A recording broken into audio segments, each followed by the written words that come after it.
Hey guys, so this is just gonna be an audio over the footage that I took when I went fishing. This is in Delaware over the Indian River Inlet, catching togs, and what you're seeing right now is it's a tog that was off of 15 just by a centimeter, maybe even a millimeter. It was my biggest catch of the day. It was almost a keeper, and I caught like over 20, 30 togs, and it was my first time actually really tog fishing during this season of the fall. I went once during the summer, but the bites are so bad, I just gave up. I just slept on the rocks. Anyways, right here, I'm trying to go for another one. I'm using sand fleas. We got 200 bags, and then we ran out of bait because the bite was so good, and then we got 200 more. Um, and you can see the bridge right there. Awesome day. And right now I have the line in the water. And the way these fish bite is they have like, it's almost like human like teeth. They don't have like fish like teeth. And right here I just got a bite and I'm hooked onto one, and it's a baby one, but I think, yeah, it was like my first catch or my second catch of the day.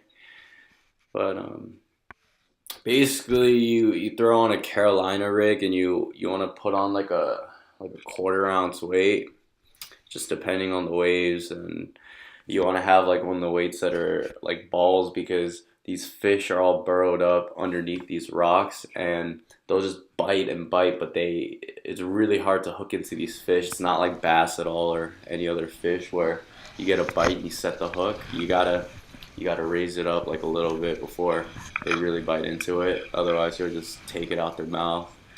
Um, Here I am, just pitching it back in. And the spot I'm at right now with the rocks, there's a part where you throw it in and you let the weight just kind of drag along, and you'll find a hole in between the rocks, and that's like the perfect spot because they're burrowed underneath the rocks. And another thing that makes it hard is when they bite onto it, they'll go straight into the rocks. And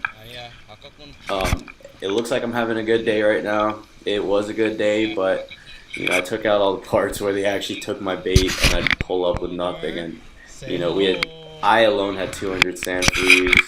I was there with my dad. He had some sand crabs, some green crabs actually. And yeah, I mean they went through like 200 of those in a day, which is pretty crazy.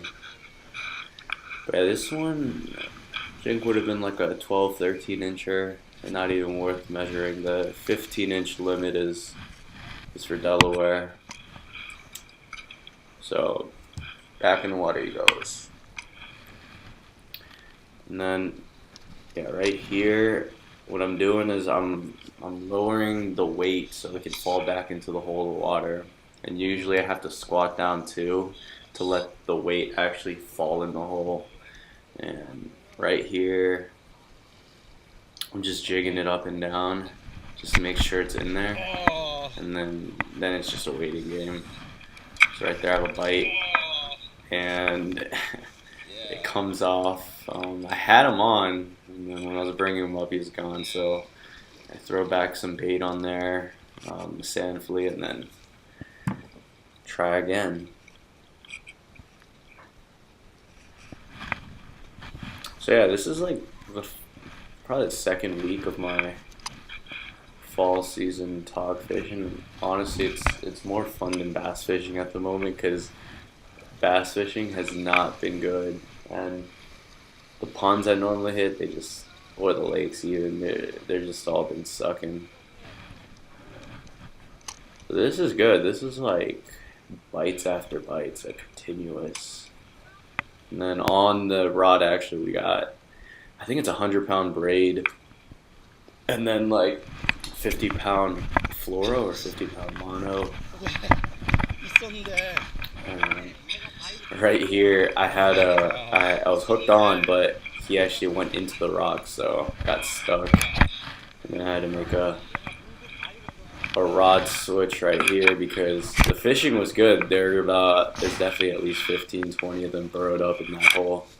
So I want to get back right in there. It's okay, big one. And unfortunately, I only brought one camera, so like I couldn't record the whole thing. I would just have to turn it on and off, and sometimes I just wouldn't be able to record it. And then, yeah, towards the end of the day, I just couldn't even get any footage because my camera was dead. This one's just a baby one, and I slid right into the rocks.